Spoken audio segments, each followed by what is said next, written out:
Alright guys, it's Beast, back with some more Beastly content. Today we are going to be doing a showcase over my Point Atlas build. And I know in the showcase little cinematic thing you didn't see this wire. It's because I just did this. It's just a proximity sensor door. I like it, I just need to hide the wires real quick, which is like a technology thing I haven't purchased yet. You build it and then all the wires aren't showing anymore. Sounds super useful, especially with all the teleport wires we also have going around here. But anywho, let's get into the showcase. So first things first, this is a big shot of it. You've seen this earlier. There are 5 landing pads here. I currently have 2 ships docked. As you can see here, I also like about this base is that this new sign, which came out like a month or so ago, actually goes perfectly with this dock because it's like a little astronaut guy in a ship, and this is the ship unloading, loading docks, as well as, of course, a little bit of a NIMCAP Research and Development Center, if you know what I'm saying.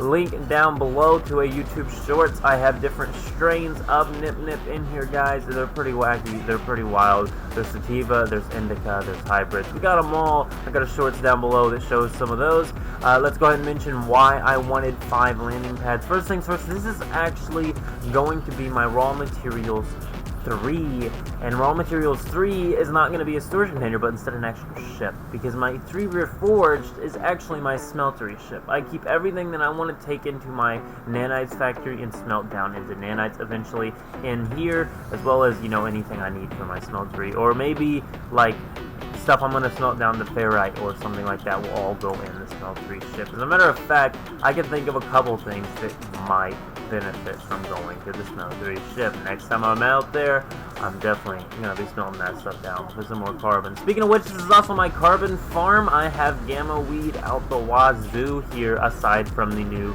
Nip strains and a few other varying plants we have here, just to kind of spruce it up a little bit. I really like it. Every time I come to this base, it's my favorite base to go to. I just love this base. And I have to go to this base quite frequently, so it's good that it's my favorite base. So this is my import-export depot for Starships, as well as my exosuit inventory. I know people are out here recommending, don't use the storage containers. And, well, look, okay, I understand what you're saying here real quickly. Let's summon our freighter. I understand what you're saying real quickly. This itself is useful. Access to your large storage system from your inventory is useful. However, just sending everything there by going like Y storage container inventory when you have your freighter pulled up is going to send it to all of them randomly, so you're going to get your stuff all jumbled up. It's not going to be categorized, it's not going to be organized. You could technically make the first storage container and import test, but really, why do that when you can do this and click freighter when you're on any other inventory? You go down here, boom, you send it to your freighter, which you can get a lot of freighter storage for absolutely free. As a matter of fact, you can max out your freighter storage for absolutely free just by farming for an S-Class freighter anyway. So by the time you get yourself an S-Class freighter, if you follow my S-Class freighter farm, you're probably going to have a good amount of storage in your cargo anyway. But like I said, raw materials, you get the gist. We got trade goods here, we got key items here, we got Nganjo, which I have 4 storage containers for Nip, by the way, just because I have a large Nip farm. If you haven't seen my video over my large Nip farm, go check it out down below. I do believe the only thing we have going on there currently is just a quick time-lapse build of that one. However, I do have a harvest video as well in a short format for that. But as you can see here is the design. First of all, these weird-looking tall things are like an exotic decoration, they're called, and I just think they look sick. They're from a glitched world, I think it is. It's like a glitching world or a dying world or something like that. I don't know. They're really rare worlds you can find, and they have random different items that you can place anywhere. As a matter of fact, I can place this decoration down, the exotic one. I can place this down anywhere in the world. I don't even have to have a base computer or anything. It's always placeable. As you can see, your Exocraft summoning station, this allows us to summon any of our Exocrafts. As a matter of fact, I'm actually surprised the big boy himself isn't already out. Usually he is. So, wha-bam! There he is. Where is he? He is up here. Here he is. So, this guy's fully autonomous. He has the following AI. He'll defend me while I'm here exporting all my goods into my thing. And then, of course, we also have the teleporter in here. If you didn't see that already, there's a teleporter in here to get to the space stations quickly. Like I said, this is basically the base I go to when I wake up and get on the game in the morning. This is my base that I go to. So I go through here and I'll harvest it, and I suppose I'll go ahead and show you what's going on there. So first of all, this will take you directly down into the player's little living quarters sort of area I've designed here.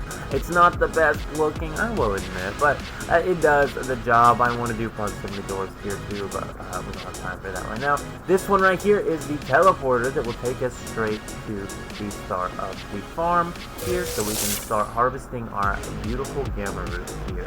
Now I will say these towers are the downfall of this base, even though they aren't the biggest plus of this base because of how much carbon I am getting back out of this. And everybody knows with carbon and hydrogen, which is vastly purchasable in most space stations, you can actually just create your own Facium and never ever have to worry about a Facium farm ever. It's much better to have a gamma root farm and be getting yourself a buttload of carbon than to get a buttload of Facium, because with the carbon you can put that with something else and then you get even more of something useful. Like I said, with the nip strain research and everything going on here, the containment areas for things are a little bit wacky to say the least. And also, I mean, what is even going on here? I don't even know how this happened, but we're not gonna worry about it. Let's get on out of this tower. But I do believe, guys, this is about it. This is Point Atlas. As you can see, I absolutely love it. We use the little carbon thingies there as like a outline of the entire side of it there. I love this base, guys. It is my absolute favorite base. And I will once again, like I always do when I show this base, recommend to you that yes, use your freighter to access your storage containers. That's wonderful.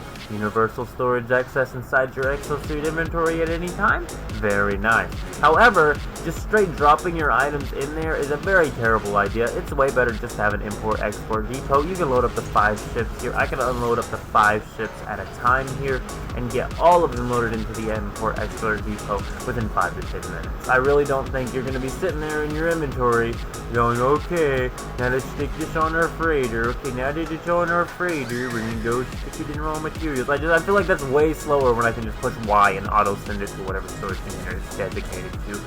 Not much extra work, and you know, I also have a wonderful carbon farm out of this base, and a wonderful start to my day of playing No Man's Sky, because loading into this base just reminds me, yep, that's my base, and that's what I remember. But I do believe, guys, I suppose that is all. Let me know what y'all think. Do you like the base? Do you hate it? Go ahead and let me know down below. But I am going to be out of here, guys. Go ahead and leave a like on the video and keep it beast mode.